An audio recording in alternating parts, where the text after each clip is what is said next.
Hi everyone, welcome back to my channel. Today we're making steak frites with compound butter and garlic lemon aioli. Let's start with the compound butter.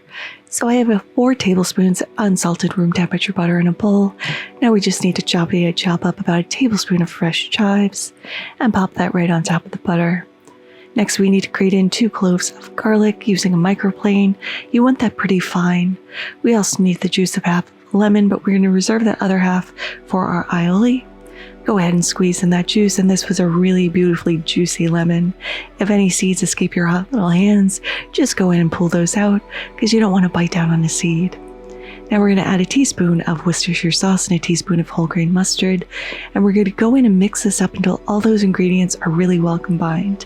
Now my kitchen was a little cold, so this took a little while, but persistence pays off, and this will all come together pretty nicely. Once that butter is combined, we can lay down a sheet of plastic wrap, tip out our compound butter, scraping all of that goodness in there, and we're going to roll this up into a little tube as tightly as possible. You want to make sure those ends are sealed as well so nothing leaks, and we can pop this back in the fridge to re-solidify. Now that we're over here, we can also work on our aioli. So I have a cup of good mayonnaise, squeezing in that other half of lemon. Next, we need to grate in 2 cloves of garlic, being sure to drop at least 1 clove in during the process. I kid, but go ahead and grate that in. This is going to tie back that garlic flavor to our compound butter. We're going to season with a little salt and black pepper. Give this a good mix. Cover this up, and we can stick this in the fridge until we're ready to use it. Now let's work on our french fries. I'm using russet potatoes. I used 2 for this dish. These are the best potatoes in my opinion for french fries.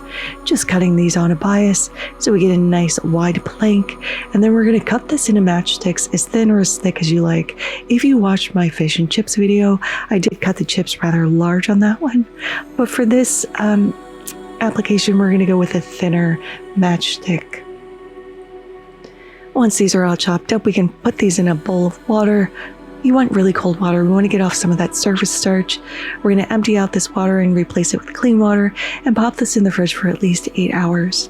Now it's some time later. I've drained out all the water from our potatoes, and now we need to dry these off as much as possible. So I'm just tipping these out on a clean tea towel. I'm just going to pat these as dry as I possibly can. Again, we're not going to get all the water off, but we're going to get off as much as we possibly can. I'm also going to spread these out into an evenish layer and let these air dry while we work on the rest of our ingredients. Now for our steak, I'm using ribeye, but you could use strip steak, you could use skirt steak, flank steak, whatever your heart desires. You want to take it out a half an hour before you're ready to cook it though, because you want your steaks room temperature. You also want to take a little paper towel and pat this dry to help with the browning process. Now, steak can take a healthy amount of seasoning, so I'm going to season with some kosher salt and freshly ground pepper on both sides. We want to get a nice crust on this when we pop it into our hot pan, so season liberally.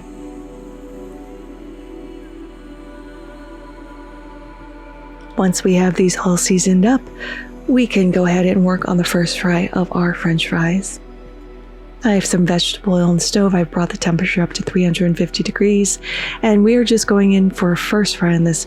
We're not getting golden brown here. We just want them cooked through, and they're going to look a little blonde, but that's going to give a nice fluffy interior and a beautiful crispy exterior when we go to fry this again. So after about 5 minutes, our potatoes are thoroughly cooked. At this point, we can pull them out and drain them on a cooling rack. And we're going to bring these to room temperature while we work on our steak. Before we work on our steak, I'm going to do a little seasoning for our french fries. So I have 1 sprig of rosemary, giving this a nice, very fine mince. Rosemary is a very strong herb, so a little bit goes a long way. So you want to chop this up as finely as possible. I'm going to pop this into a bowl. Add 2 teaspoons of kosher salt. We may not use all of the seasoning for our french fries, but it's good to have more rather than, too much rather than too little. Next, I'm grating in about 1/8 of a cup of Parmesan cheese. Mixing this all together, and that's our French fry seasoning done. Now, I've been heating up this cast iron pan because you want your cooking vessel to be very hot when you go to put in your steak, because you want that Maillard effect. So cook your steak to your preferred doneness. I like medium, my partner likes medium rare. If you like it well done, cook to whatever temperature you prefer for your steak.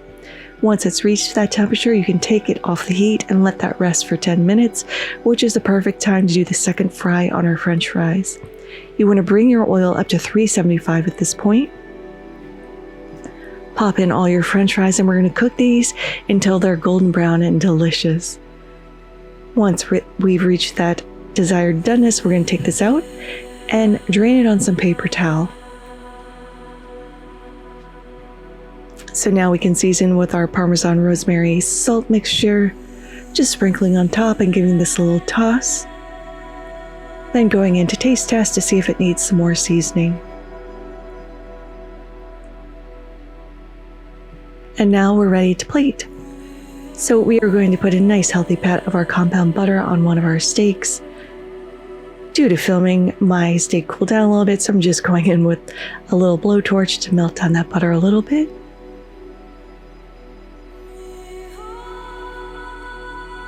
Adding a little dish of our aioli sauce and a nice healthy serving of our beautiful rosemary parmesan French fries.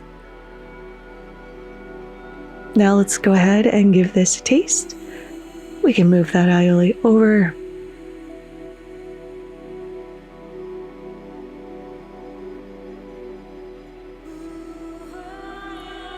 The crust on the steak is perfect. That compound butter adds this tanginess from the mustard and the Worcestershire sauce. You get that hit of garlic. Aioli is refreshing and creamy and perfect to dip in these beautifully crispy French fries. You can really taste that rosemary and Parmesan. But there it is, steak frite with compound butter and lemon and garlic aioli. I hope you all try to make this. Thank you so much for watching. If you like this video, give it a like. If you loved it, subscribe and hit that notification bell because I put out new videos every Thursday. Thank you again. Until next time, happy cooking.